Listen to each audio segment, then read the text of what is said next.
Buddhist attitudes. In fact, how they perform and what are the important ceremonies or pujas, if not recitals, or how to perform these our religious services on such occasions. The problems with us is this. Although the Buddha has preached the Dhamma, he has never mentioned anything how to organize these religious ceremonies. To many of them, these are under rites and rituals that we perform as religious services. Because there are many others, especially in the West, who are not interested in those practices. But that is not a good attitude. Please remember that we should not follow them blindly. That Westerners are not interested just because we also follow them. Because our culture, our tradition, our way of life, our mentalities are entirely different. We need such practices. And we heard on many occasions in the West what they say. We remember our religion only 3 times during our lifetime. Birth, marriage, and death. These are the 3 occasions that definitely we go to the churches. Otherwise, we never think about religion. It is not a good attitude. When you consider how other religions like Hindus, Muslims, Christians and some others, and how they have organized their religious activities by considering very carefully the human mentality.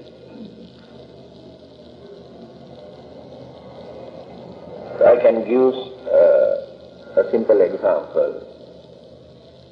Buddhists have neglected religious services or blessings when they are going to get married. But this has become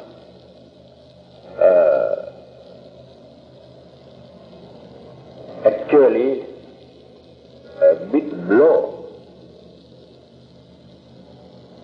to topple Buddhism. So if we do not bring forward our religions when we are going to get married, because that is the time that they are going to take the responsibilities of their life, whole life. And at that time, we had to create some sort of confidence in their mind, responsibility, and make them to understand. One day when I was talking to Archbishop here, he told me a new couple, young boy and girl, before their marriage, they invite this couple to the church at least for 3 months before their marriage, once a week, and give necessary instructions and guidance and advices. The way how we have organized this religion, especially in Buddhist countries, by disregarding the religious service or the blessing service on this particular occasion. So people won't get real feeling that religion is needed in our day-to-day life. So they have kept Buddhism only to perform funeral rites. And then created a wrong impression that Buddhism is a dead man's religion, not for living people. They remember their religion when death takes place. And that is also not religion, actually speaking. Because of the fear, they need religious protection. And then invite the monks to perform some sort of religious services. The main idea is for their own protection.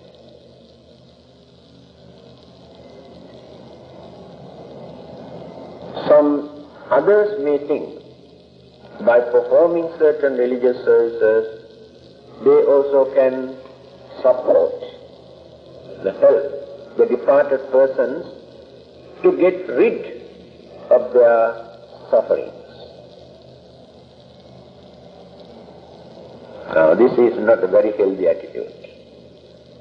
So from their childhood we have to train our people why religion is needed, why religious services and blessings are needed, not only to go to heaven, not only to escape from hell, but in our day-to-day life there will be so many problems and difficulties and miseries and calamities, misunderstandings, conflicts. So if we can give this confidence, they know how to face many of their problems, or they know how to overcome some of their problems. That is why the confidence that we have created in their mind can help throughout their life. So when you are young, it is very important for you to learn your own religion. Not only thinking of heaven or your own final salvation or nirvana, but there are many things that you have to adapt or adjust your way of life by considering the religious guidance. The Buddha has given advice, but he never advised us how to organize these activities. So it is up to us to organize from time to time, from country to country, according to their culture, way of life. Because the same method, same customs we cannot introduce in every country. Their way of life is different. Then, when we invite Chinese Buddhists, Thai Buddhists, Burmese Buddhists, Indian Buddhists, Sri Lankan Buddhists, and Tibetan Buddhists, Japanese Buddhists, Koreans and Mongolians, and all these Buddhists get together.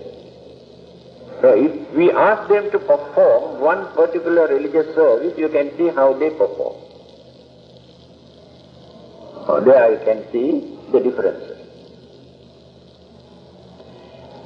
The biggest problem is the language problem.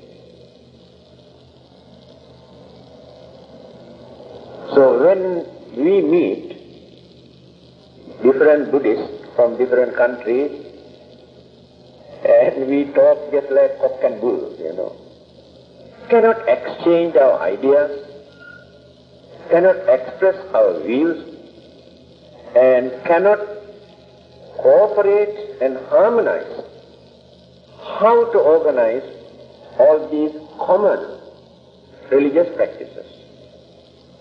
Every group tried to prove that their method is higher and correct. what they do not know all are wrong. Because organized by them. They should not try to justify that our method is the correct method. That is why you are asking this question, how to perform and what are the names. Again, in a country like Malaysia, you are facing a very big problem. Because this is not a Buddhist country. And all those Buddhists who live in this country practice this religion blindly, not knowing even the basic teachings of the Buddha.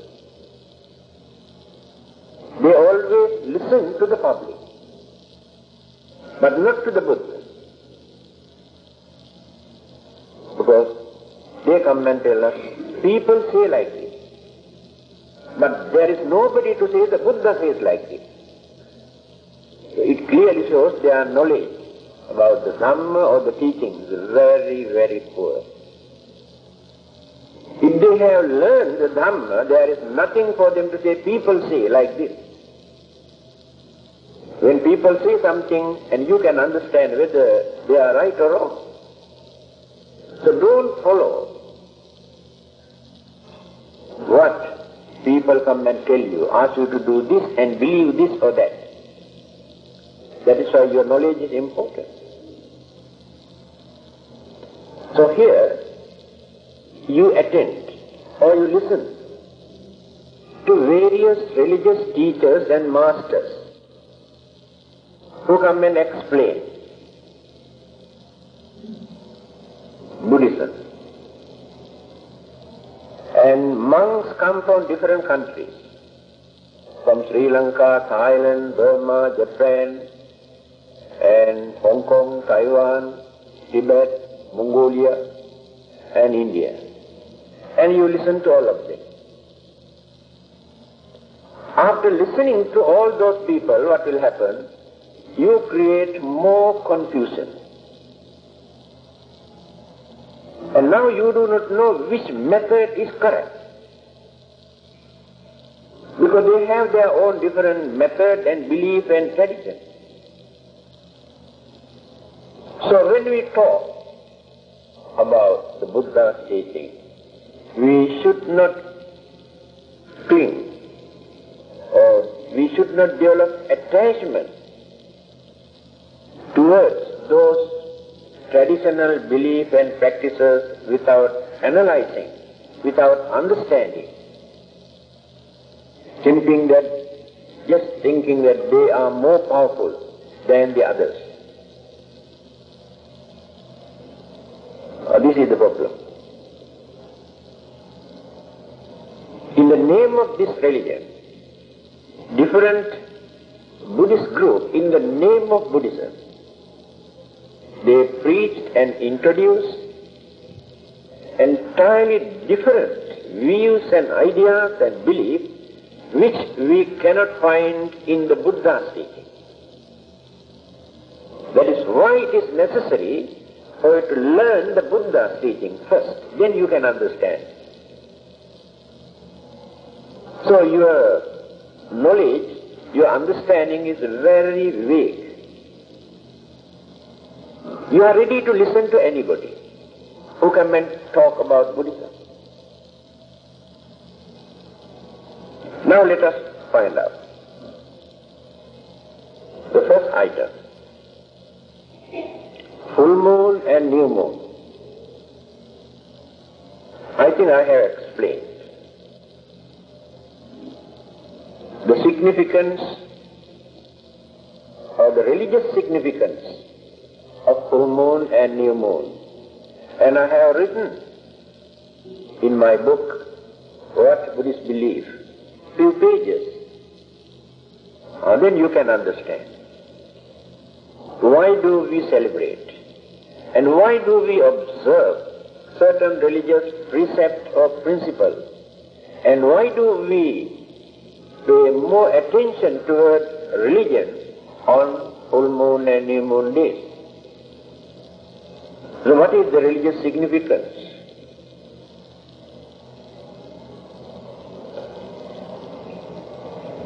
Not only Buddhism.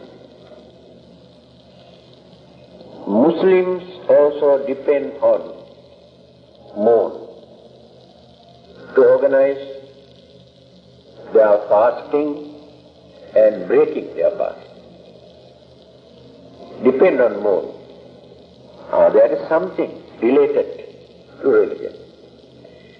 Then Hindus in India observe certain precepts or vow for their fasting by watching the moon.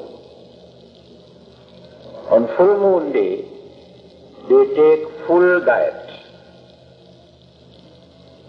And from next day onwards, they go on reducing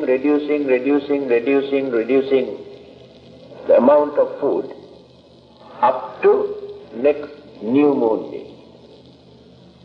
New moon day, you cannot see the moon, isn't it? That day, no food, no more food at all, fasting. Again, next day onwards, start taking little by little. Then they increase the amount of food every day by following the moon.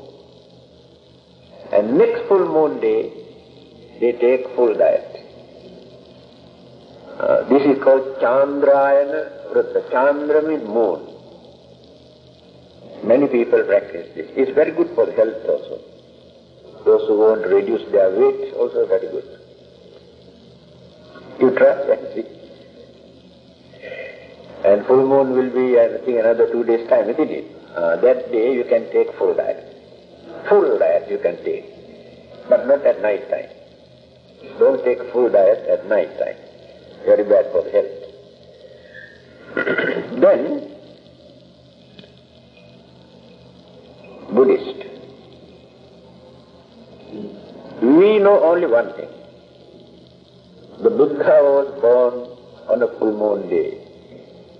He renounced his worldly life on a full moon day. He attained his enlightenment on a full moon day. Then he delivered the first sermon on a full moon day. And there are many other important occasions. Then, in the end, he attained Parinibbana, or passing away, also took place on the full moon day. Now this is our religious significance. We know only this much.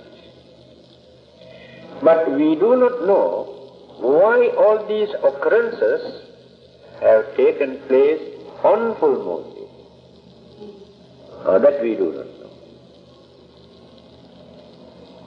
Another thing, he spent most of his time under the trees, in the jungles. Although there were so many monasteries and the temples of earth, he preferred open air. Some sort of relationship between the plant life and the Buddha and the yogis and the meditators and religious people. They prefer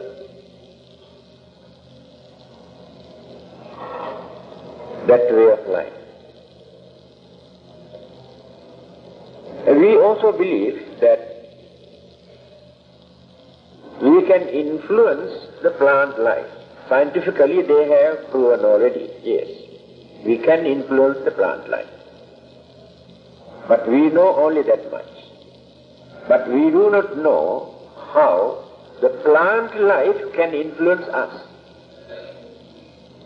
Still not discovered.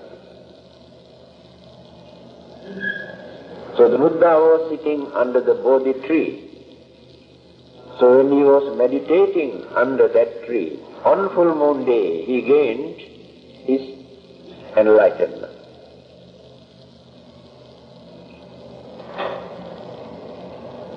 Otherwise, there is no reason for him to renounce and go away from his palace.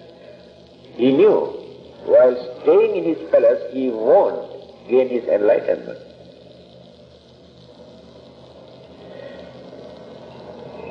So the full moon day and new moon days. Today scientists have discovered how these two planets influence our brain, our minds, and physical body. Many changes take place.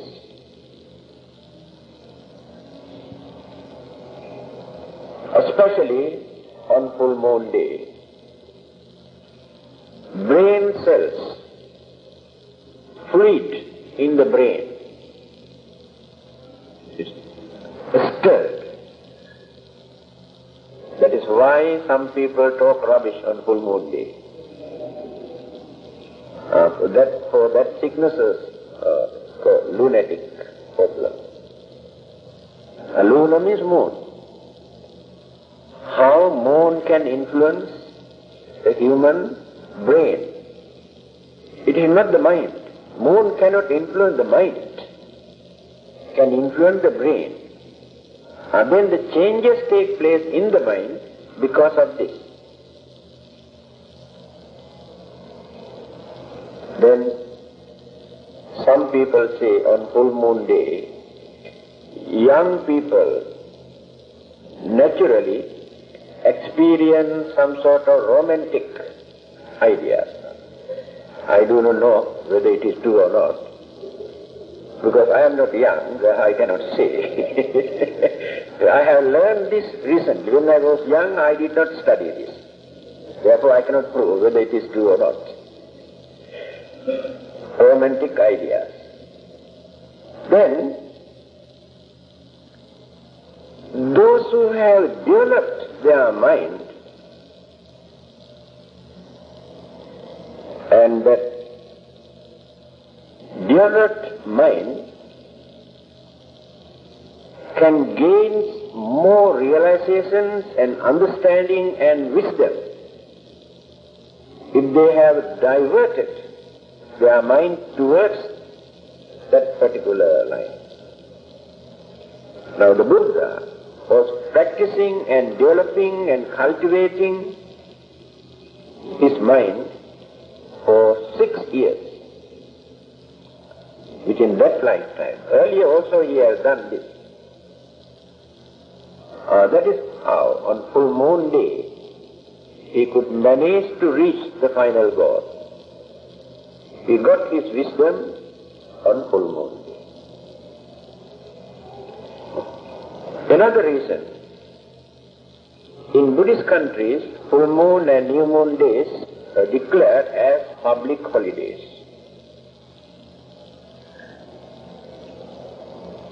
But today only in few countries. Why it is necessary? Because many changes take place in the elements of our body on that day. To avoid these problems, to avoid certain sicknesses,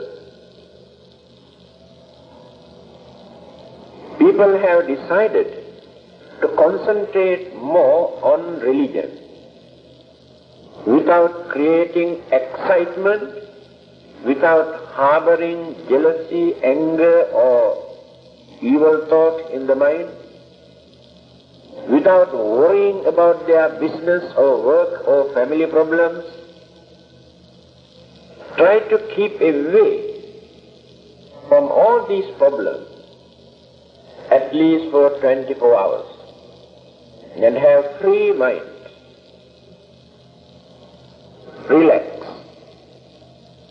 Then you can maintain healthy mind and healthy body. Not only that, this is a good opportunity for you to improve your knowledge and understanding and practice. When you preserve at least one particular day, today we concentrate only on religion, either reading or listening or meditating, if not attending to various religious activities which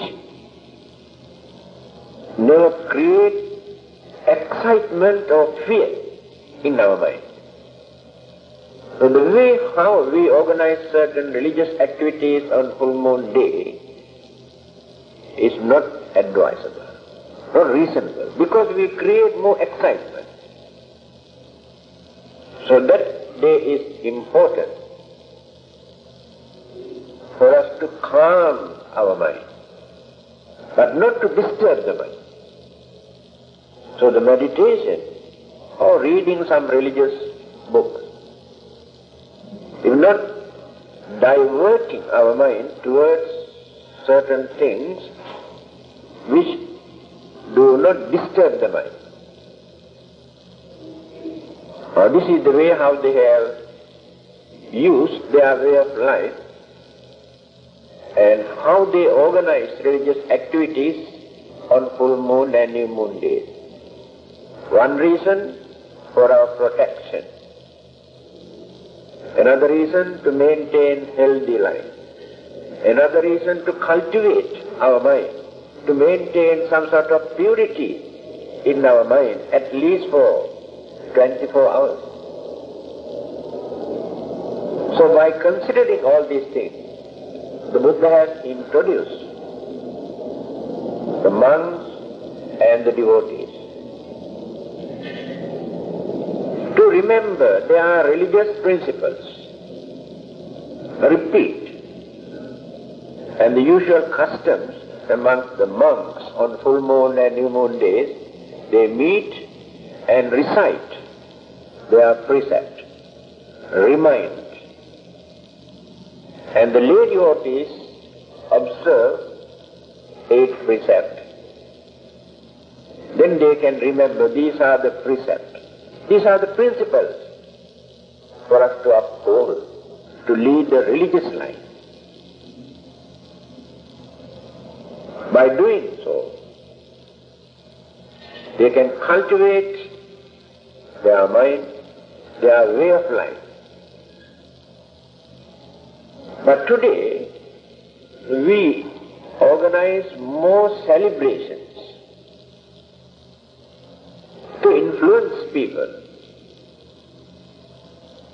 Festivals, religious festivals, where we can find more funds,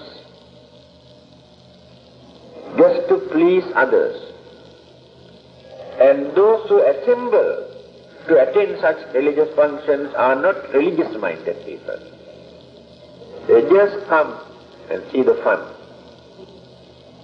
Like on Vesak Day, people assemble in various temples and places of worship all over the world, not only here, to see the decorations, lion dance, dragon dance, festival, but no religious mind, no peace in their mind.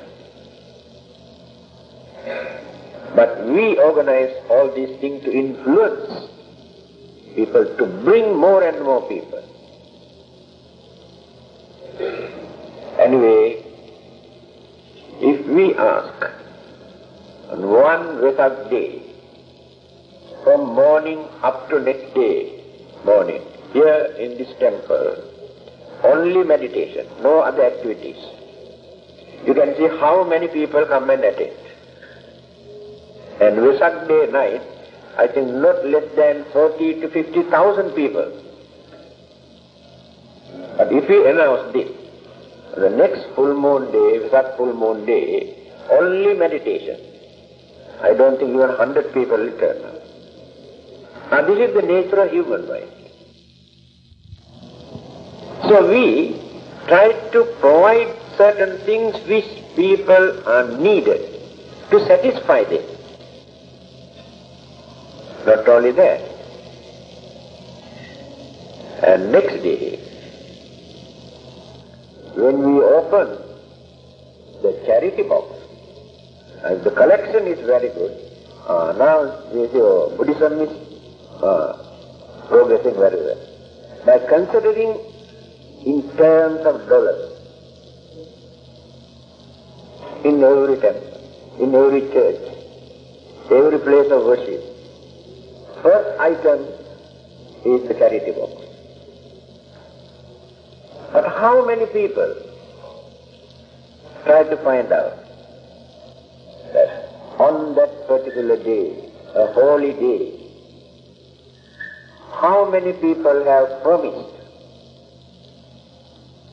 not to disturb others, not to harbor jealousy or hatred towards others, and how to practice patience and tolerance, and how to extend their kindness towards others. They never think about all this.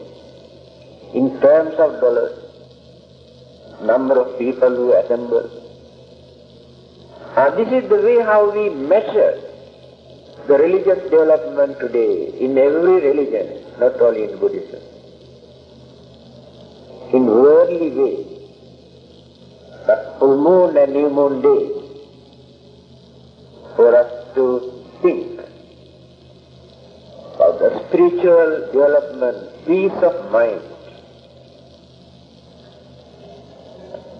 So we organize all these things just to influence others, but originally the Buddha has introduced, advised us to practice this, to maintain our good health, to maintain peace and harmony and peace of mind, and also for the spiritual development. Because that particular day, if we neglect our religious way of life and devote our time more on worldly things, we get into trouble. We invite more problems and more difficulties. But we come to know this later, not immediately. So those who want to know more detail about the full moon and new moon day, religious practices and belief and significance, can read that book, What Buddhists Believe. Given many examples. Next one, joyful occasions like marriage, birth, and housewarming.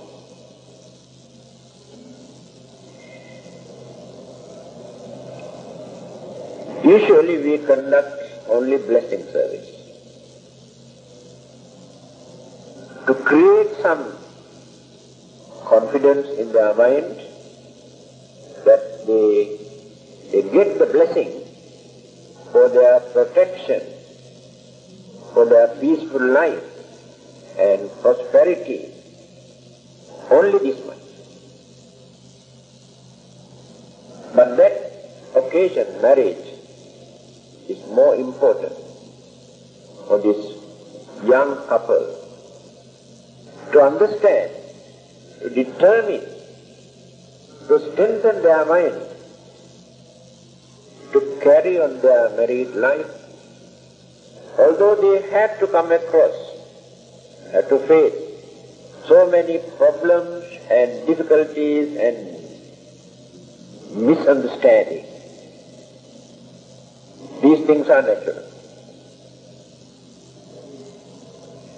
There is no married life without misunderstanding, conflicts, arguments, and sometimes jealousy and mixed.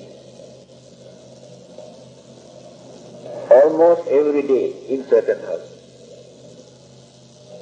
There is no peace in their mind because of their marriage.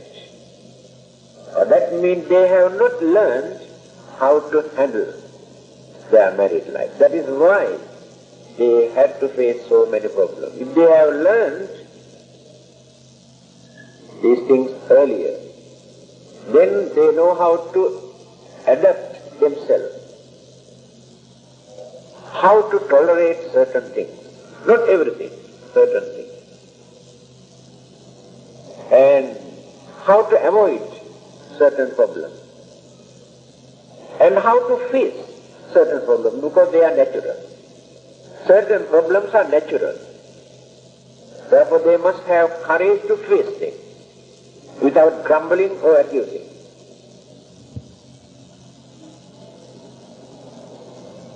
So, simply receiving some blessing, they won't get everything. They have to learn, they have to think, they have to determine.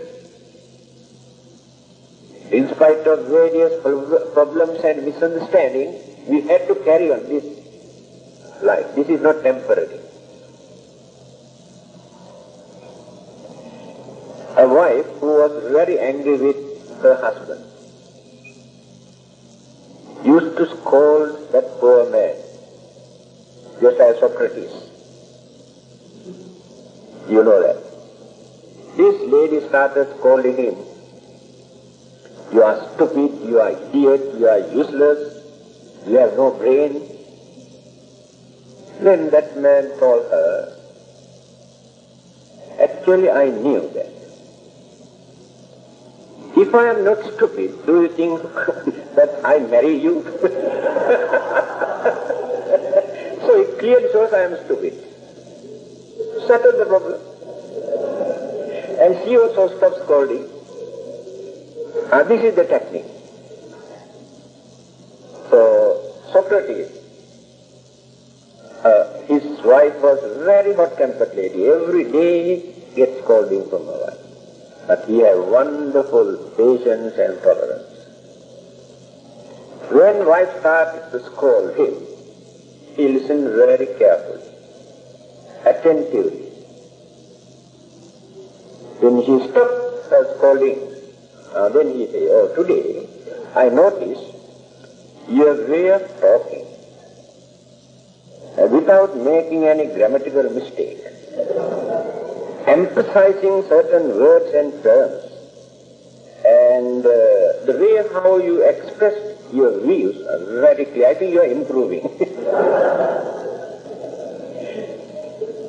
See how wise people face problems.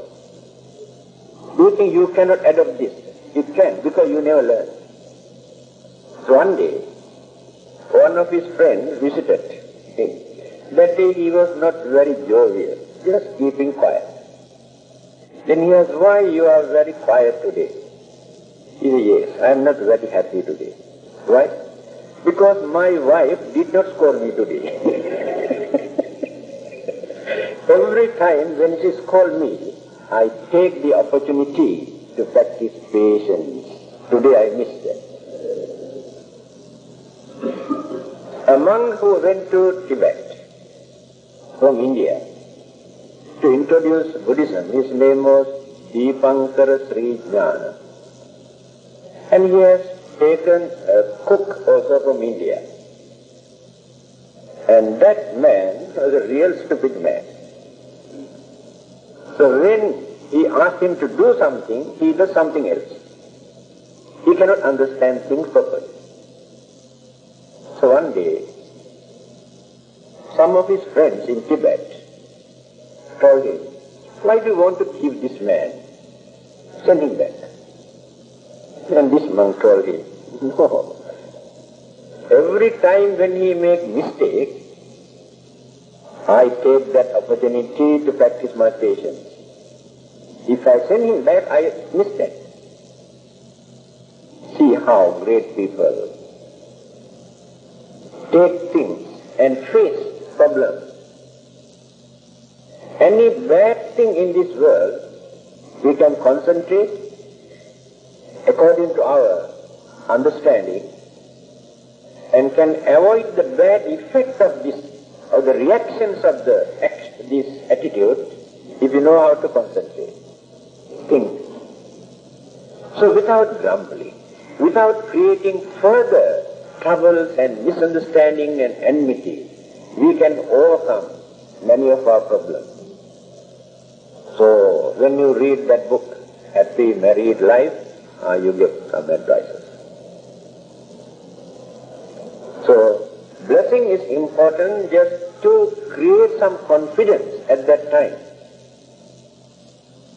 Another thing, they also feel that in front of either the Buddha or God or the monks, and we have promised to marry so and so, so it is our duty not to break, not to violate our married life. That you have to create, implant this idea in their mind, and you conduct some sort of blessing service. That is the significance of conducting a religious service. We should not neglect, that is very important. Next one is birth.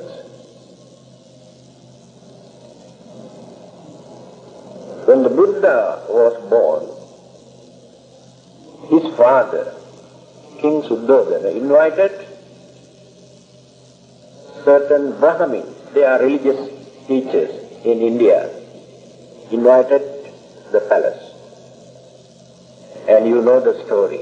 Having seen the special marks and characteristics, and they have predicted that some of them say this baby can become a very powerful universal monarch. And only one person, some others say either a king or a religious leader. And one person say no, he becomes only a religious teacher, he will never become a king. These are the religious teachers. They were invited to bless the child. But they have predicted according to their knowledge and understanding. So this tradition was there even before Buddhism came into existence.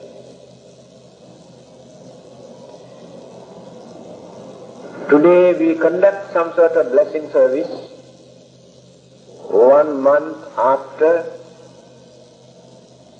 giving birth, not earlier. And this belief is common, I think, mostly in Asian countries, at some sort of pantang and taboo, not pure. This is only a belief. People say we should not go to temple earlier. Some people say even after their funerals also they should not visit some other places. All these are pantang. And Buddhism never supports these ideas, only belief. And some others, some ladies, come and ask whether we can enter the shrine dome during certain period. There is nothing in the Buddha's teaching. Traditional beliefs maintained by people. If they like to uphold these beliefs, there is no harm. They can uphold. But no restriction. They are not violating anything according to our religion. So Buddhism is a free religion. So birth is to welcome a new life. First thing, we give confidence to the father and mother that this baby is protected. That is very important. I think you have heard this story. Two persons, just like ascetics, meditating together for some time. After that, one of them gave up his meditation and returned to a family life, got married. And when he had a baby, He wanted to go and see his friend, not teacher actually, friend, to get his blessing for this time. So when he went to see his friend, a meditator, having seen this baby, he did not say that, "May you live long." But he said to the father and mother, "May you live long." So the father and mother could not understand. Then they asked, "Why? Why you didn't say, 'May you live long' to this baby?" And then he said, "According to my understanding, this child cannot live long. Very short. That's all." So they were very sad. Went to see the Buddha. The Buddha also did not say, "May you live long" to this child, but only to the father and mother.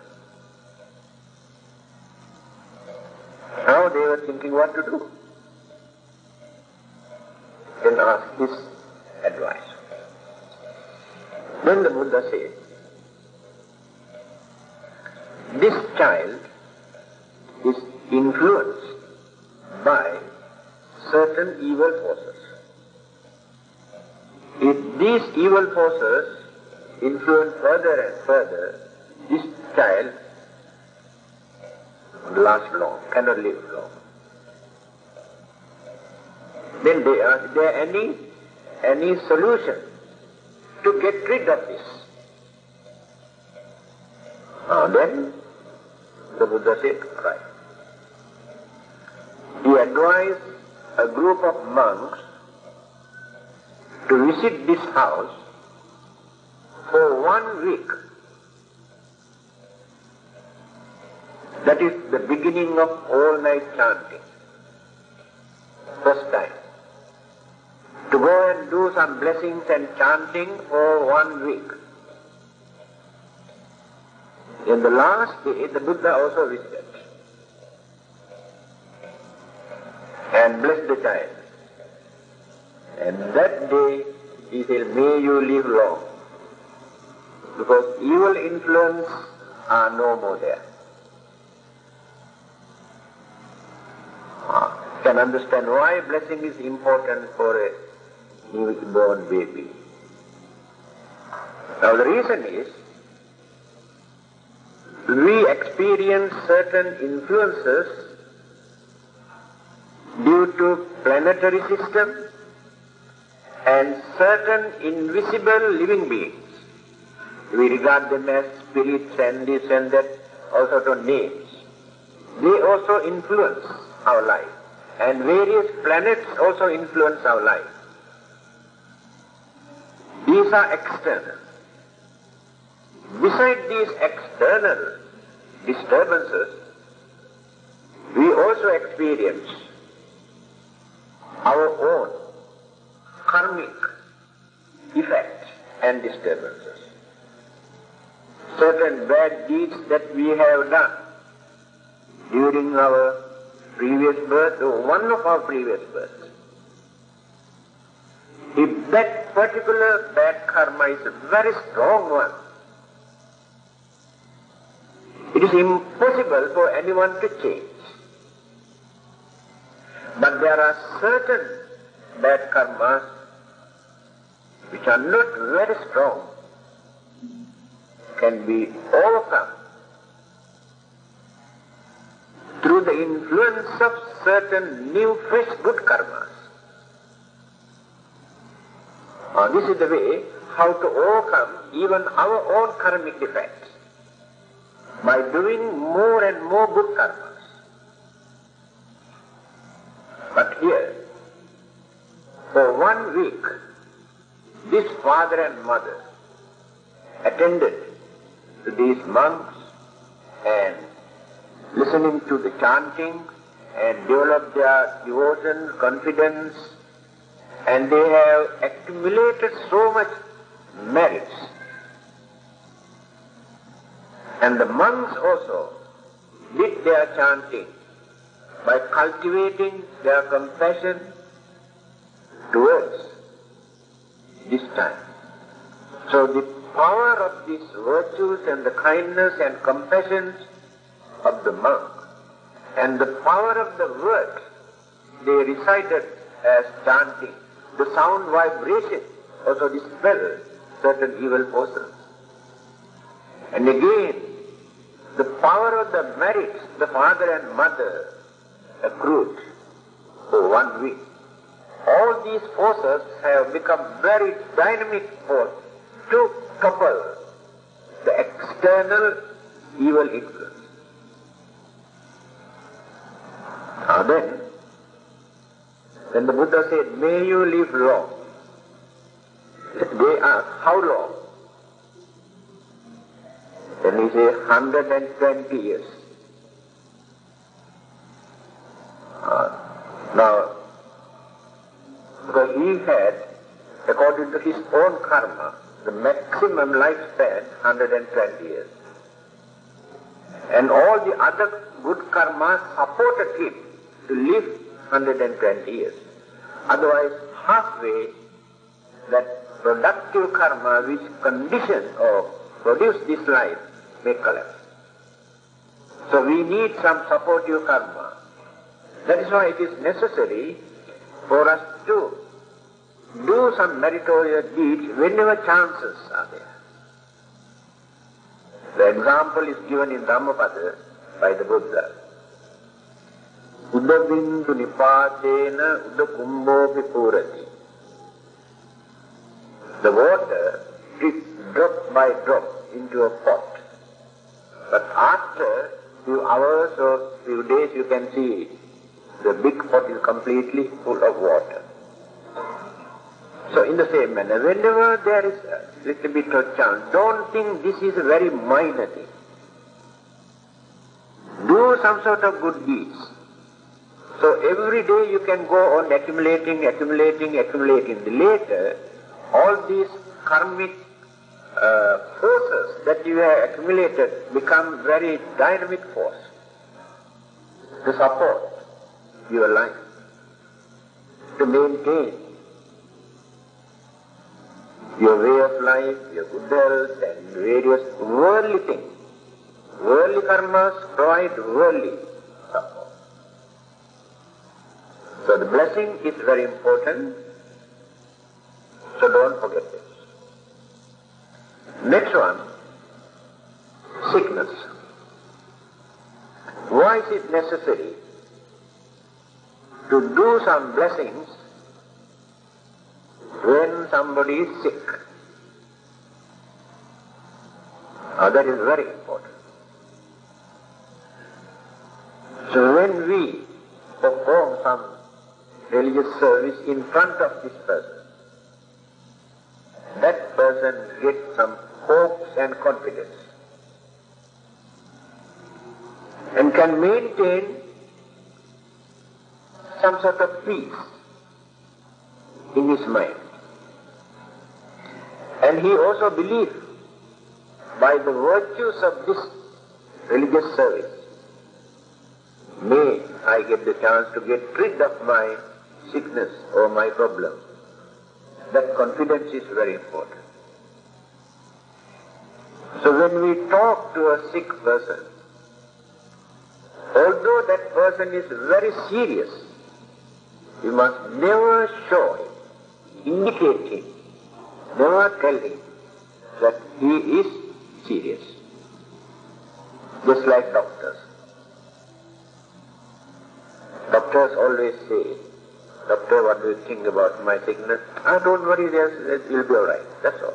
But doctor knows he is very serious. That is their language. Give that confidence. If you say something for that person to create disappointment, that disappointment disturbs the mind. then go on worrying and crying and creating all sort of the evil thoughts in his mind, create more confusion in his mind. Then, especially at the last moment, when the person is going to die, if we can perform some sort of religious service, if that person is conscious, if he can see or can hear, this will become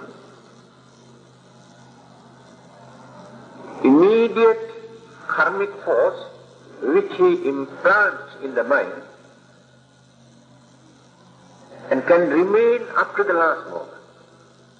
Because many other good karmas that he has performed earlier, he may experience some difficulties to recall. He will not mix up with so many other thoughts, other evil thoughts, other karmic thoughts. But the last rite which we perform can support this person to have a better rebirth. All the other things that we perform after they are dead is mostly rites and ritual for our satisfaction. Actually, departed person is not benefited with all these things. Just to show, they spend thousands and thousands of dollars to perform certain funeral rites. But departed persons are not benefited at all. So whatever you do as good deeds or the merits before his or her death become very useful support for him to develop more confidence and die peacefully. I remember a few years ago in Bansa, I was invited to a blessed old lady, a Chinese lady. So as soon as I entered into her room, and she paid respect, and very cheerful, very serene old lady, with smiling face, she was watching. And doctors told them, the family members, at any moment, very, very uncertain, according to her heart condition. That is why they came and invited me. So I started to do some chanting and watching. So, keeping this up all the while. When I was reciting Ratana Sutta, nearly halfway, then I saw, finish. Then, first time I have seen such a peaceful death. The hands are still like this. Can you imagine? And there was a lady. She is a sister of a Catholic priest. After this, she came and told me, I am a Catholic. To me, actually this is a miracle. I have seen so many persons passing away. First time that I have seen a person who passed away so peacefully. Because at that time, she was concentrating. Her mind is very pure, with devotions and confidence. Passed away peacefully while chanting was going. I have seen some other cases also like this. Earlier, religious people must visit sick people, go and talk to them to give more confidence. Don't talk about that person's sickness, how dangerous, how serious, and don't talk all these things. give more confidence like this. It's not bluffing, but at that, this is some sort of intellectual hypocrisy. Just to console others, you can say, yes, we have seen, but of course now you know the trick. Next time when you are sick, if I go and tell like this, you don't believe that. Just like Dale Carnegie's tricks, you know. You have to tell them. We have seen so many others who suffer from this kind of sickness, but later I found out they could manage to overcome their problem, be cured. And why do you worry about this? You have to use this language. Then this gives a lot of confidence. Although this person is serious, although doctors say it is incurable, but you must give this confidence. That is very important. Don't talk about the seriousness of the sickness. Especially when religious people can do some blessings, give some confidence and console, they will be very happy. Of course, there are some people who never change their mind even up to the last moment. I went to see another lady who was very serious in PG. So after my blessing, she was fully conscious, and but doctor said her heart condition was very, very uncertain. Then she, after my blessing, she called her husband and whispered something. And usually, when people think that they may die very soon, they offer something in the name of religion, either give a donation to become more happy. So she whispered to her husband. Then I asked the husband, what did she say? She said, few days ago she brought social welfare, few lottery tickets, and asked me to find out whether she got any prize or not.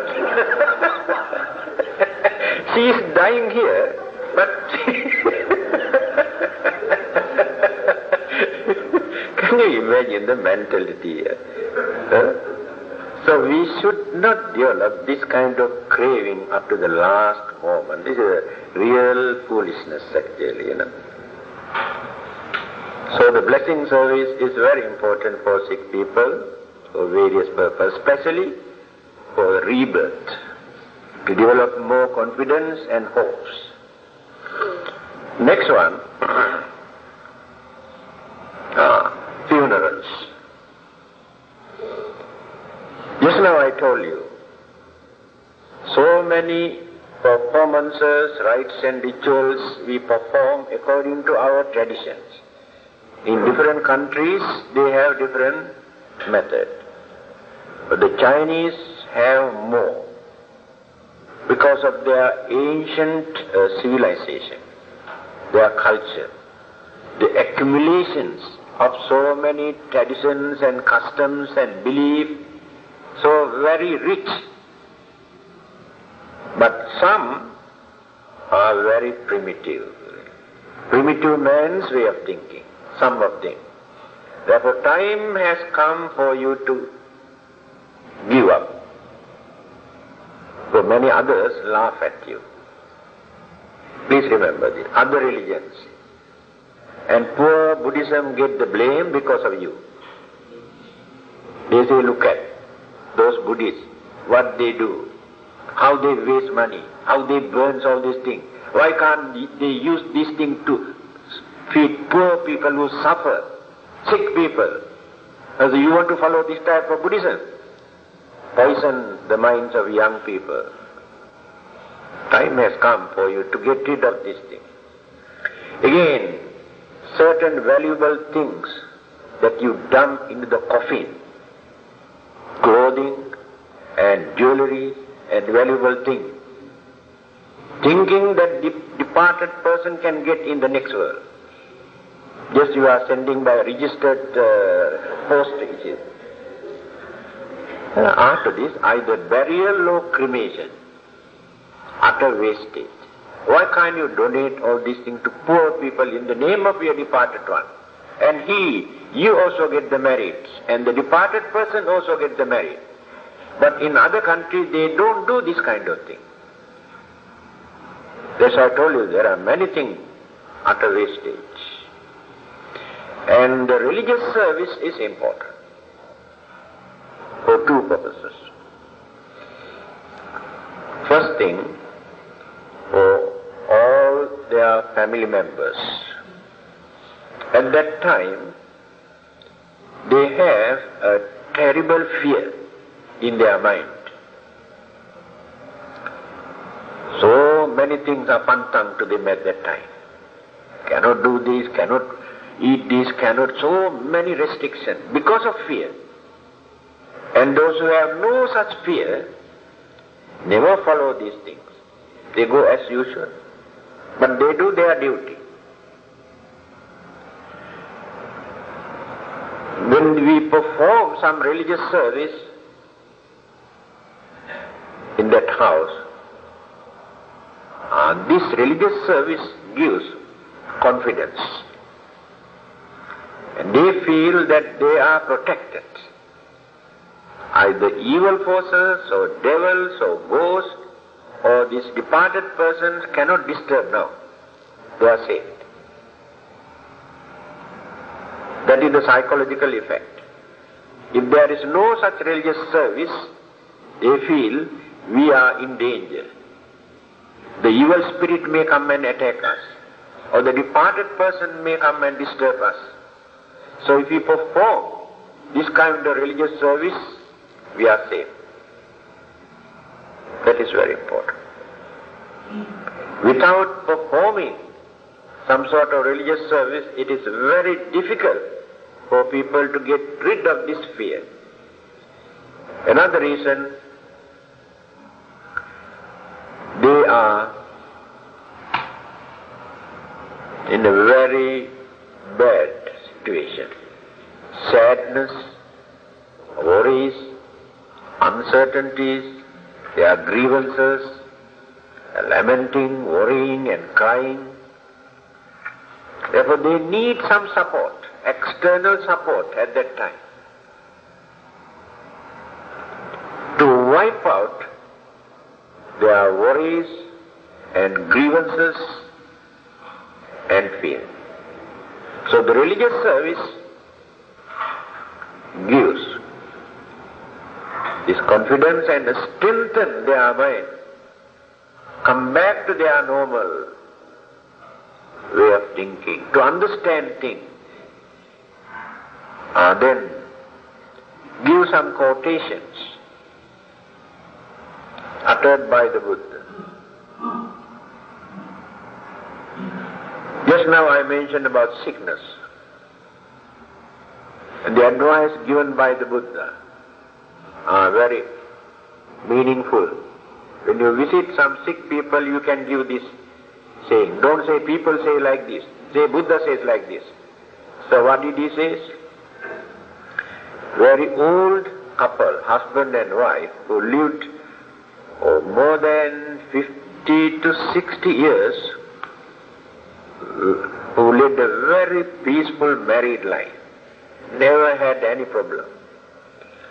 When they were very old, one day they visited the Buddha. Then the Buddha, how are you? They said, we are very happy, we are very peaceful, we never had any trouble, any problem. Only things where we are very weak, we are suffering from some sicknesses, that's all. Now then, the advice given by the Buddha. You must remember, when you are sick, don't allow your mind also to be sick. Because mind never gets sickness. Mind is always fresh. But we pollute the mind by worrying and developing anger, jealousy or evil forces, then the mind also becomes sick. Otherwise, like physical body, the mind never becomes sick. And mind never dies. That is why people say life never dies. Here life means that mental energy never dies. This physical body is a house for that life to live, to take shelter. So the life cannot die. This physical body decay, collapse, and disintegrate, dissolve, and disappear. Dead and gone. We say dead and gone. But that person never dies. Rupam jirati machanam nama gottam na jirati. This is another important saying of the Buddha. Rupam jirati. Rupa means physical body. Jirati, decay. Physical body decay and die and disappear. Nama gottam na jirati. Nama never decay. Nama means here, there are two meanings here. One meaning is mind. Another meaning is influence created by us while we are living, never die. Now we are using the names of certain people today who lived few thousand years ago. Just now I mentioned about the Buddha and Socrates. Let us say Jesus Christ or Muhammad or Krishna. They are living to us. What they have done, influence created by them, never die. And those who have created bad influence also never die.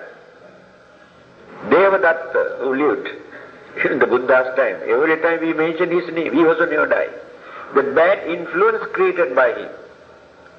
And Hitler in Germany, all over the world people talk about him. He also never died because of the atrocities, disaster and massacring innocent people, what he has done. That is called influence. Here the Buddha says, man's physical body decay and die and disappear, but his mind, mental energy, and the influence created by them never die. So don't worry, you never die. You understand? It's a very good day for us to talk. New Year Day. So you remember, you never die. This house that you are occupied, die, decay. But remember, you have occupied this house without paying house rent. So you are not allowed to occupy this free of charge. But you do not know every minute you are paying the house rent. In terms of your ache and pains and worries and sufferings, you are paying the house rent. Not in terms of dollars. So, when the troubles and problems and sicknesses come, I think, oh, this is the way how I pay my house rent. Don't grumble. Don't blame God and ghost and the devil. If you want to occupy this house, you have to pay the price. But you never die. When this house is decay and collapse, you run away and enter into another house. That is called rebirth.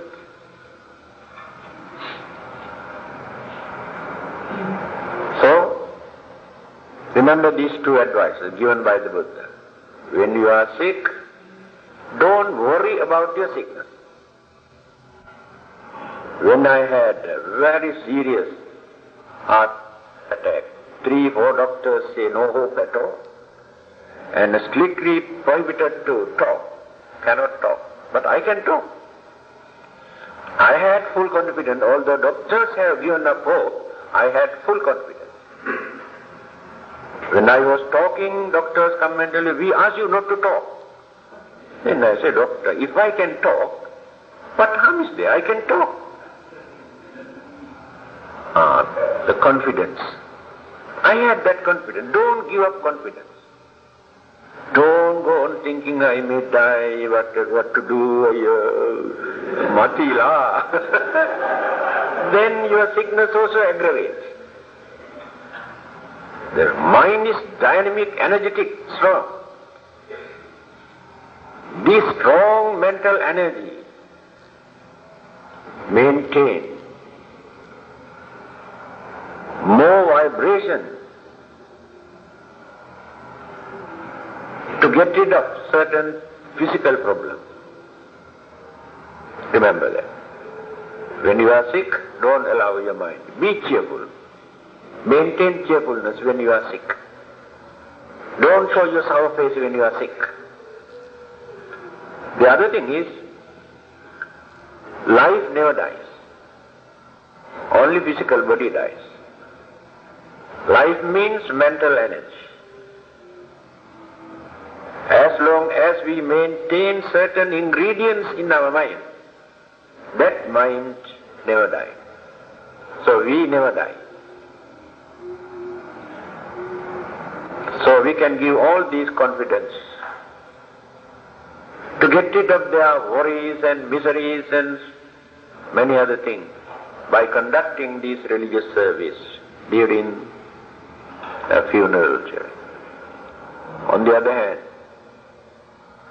if that departed person needs some support, but not all. Some had more than enough. They don't depend on our merits. Some are very unfortunate. They are not in a position to receive anything. Remember these two groups. Those who were born as devas and brahmas and human beings, they had their enough good karma to carry on their way of life, to be born as such fortunate living beings. Some others who were born as animals, and certain ghosts and spirits, not all, certain, are unfortunate because they cannot receive the merits. So in between there are certain other living beings in spirit forms.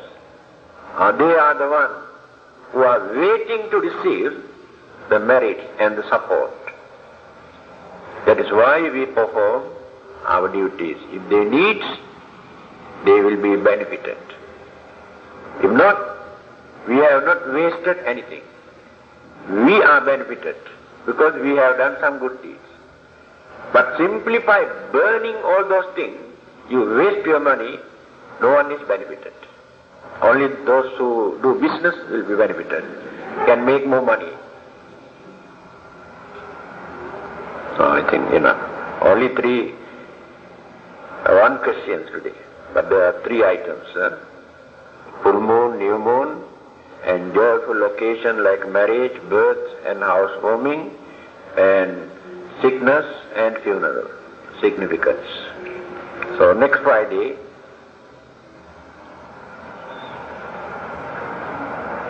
about killing. How are we going to measure various kind of killing? Killing human beings and animals and mosquitoes and white ants and this and that and various aspects we are going to discuss. So that day I will teach you how to kill mosquitoes.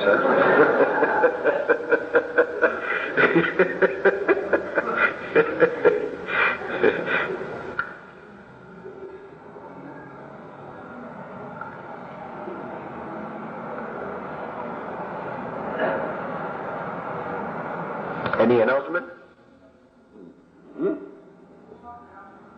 Sure.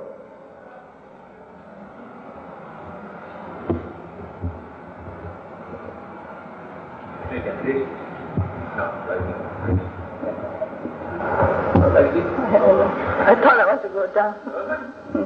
Dear friends in the Dhamma, I've got a short announcement to make tonight. I'm glad to inform all of you that Reverend Mahinda will be conducting a meditation retreat up Tamil Highlands from the from Friday the 15th January to Sunday the 17th January, 3 days retreat. Those who are interested, kindly see Reverend Dhammananda and get more details from him. Places are very limited, only for 30 people or at the most 32. So first come, first serve. So those who are interested, please see Reverend Dhammananda. Thank you. Sakasattha Bummata Devanaga Mahiddhika Punyantang Nanumoditva Hirang Rakhantu Loka Sasanang Nittavasacham He Sambhatang Punya Sampadang Sabbe Deva Anumodantu Sabba Sampatti Siddhya Deho Vasatu Kalena Sassa Sampatti Hetucha Pito Bhavatu Loko Raja Bhavatu Dhammiko Idam me jati nang hotu sukita huntu jatayo imina punya kammena mame bala samagamo satang samagamo hotu yava nibbana pattiya.